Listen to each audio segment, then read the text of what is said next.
ఆంజనేయ హనుమంతుడు సీతమ్మ వారితో ఇలా చెప్పి ఉంగరం ఇచ్చాడు అనమాట. రాముడు గారు తన పేరు లిఖించినటువంటి ఉంగరాన్ని గుర్తుగా ఇవ్వమని చెప్పారమ్మా. నువ్వేం భయపడద్దు, నేను రామదూతగానే వచ్చాను, రావణాసురుడు కాదు, ఇదిగో ఉంగరం అని చెప్పి ఆ ఉంగరాన్ని సీతమ్మ చేతిలో పెట్టాడు హనుమంతుడు. ఆ ఉంగరం చూసి రాముడిని చూసినంత సంతోషపడిపోయింది సీతమ్మ.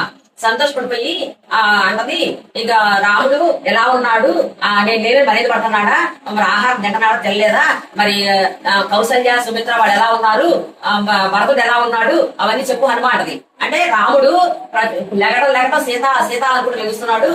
ఏ అందమైన వస్తువు చూసినా కూడా సీత సీత అని కలరిస్తున్నాడు. అసలు ఒక్క పూట 2 పళ్ళే తింటున్నాడు, ఇంకేమీ తినట్లేదు.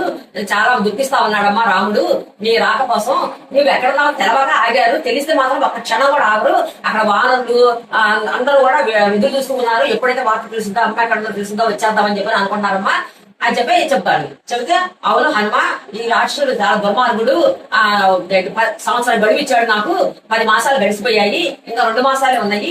ఈ 2 మాసాల్లో రాముడు వచ్చి నన్ను తీసుకెళ్ళాలి. అక్కడ రాముడు దుఃఖిస్తున్నాడు, ఇక్కడ నేను దుఃఖిస్తున్నాను.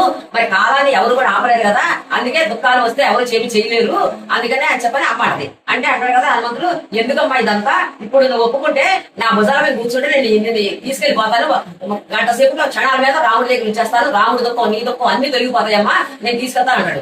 హనుమా నువ్వు నా వెళ్తున్నావు, నన్ను నీ భుజం మీద ఎలా ఎక్కించుకుంటావు హనుమా అన్నది. అంటే హనుమ చిన్న రూపంతో ఉన్నాడు కదా, అందుకని అమ్మకి నా రూపం తెలవదు కదా అని చెప్పని మళ్ళీ తన నిజ రూపాన్ని చూపిస్తాడు. దగదగా మెరిసిపోతూ బంగారు కాంతితో ఉన్న హనుమంతుడి విగ్రహం చూసింది అమ్మ.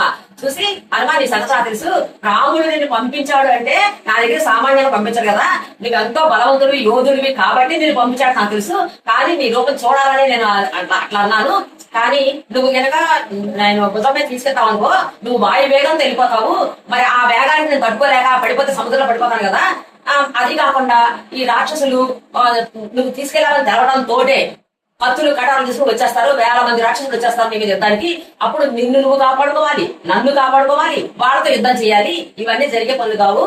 అది కాకుండా మరి నువ్వు అంటావేమో నేను ప్రతిపత్తని పరపురుషుని కాకను, నువ్వు అంటావేమో రావణాసురుడు తీసుకొచ్చారు కదా నేను చెప్పి అంటావేమో, అప్పుడు నా ప్రమేయం ఏమీ లేదు, బలవంతంగా లాక్కొచ్చాడు, నేను శత్రురాలినప్పుడు నేనేమి చేయని పరిస్థితిలో లేను, కాబట్టి అలా జరిగింది. ఇదంతా కాదు, నువ్వు వెళ్ళి రాముడితో చెప్తే రాముడు వచ్చి వీళ్ళని హతమార్చి తీసుకెళ్తేనే పద్ధతిగా ఉంటది. ఇక్కడ విభీషణుడు మాత్రం ఒక మంచోడు ఉన్నాడు, మిగతా వాళ్ళెవరు మంచోడు లేరు. విభీషణుడు కూతురు నల అని చెప్పని ఆ అమ్మాయిని అదిగి చూసింది. ఒకసారి వాళ్ళ అమ్మ పంపిస్తే ఆ అమ్మాయి చెప్పింది, విభీషణుడు రాముడికి సీతమ్మని అప్పచెప్పేసేయి అని చెప్పని రావణాసురుడు చెవులో ఇల్లు కట్టుకొని చెప్పినా కూడా వినట్లేదు. ఒక ఉడ్డ రాక్షసుడు ఉన్నాడు, అతనికి పండితుడు, అతనికి అన్ని తెలుసు, అతను కూడా సీతను అప్పచెప్పేసే రాముడికి అని చెప్పినా కూడా వినట్లేదు రావణాసురుడు. అంత దుర్మార్గులు వీళ్ళు.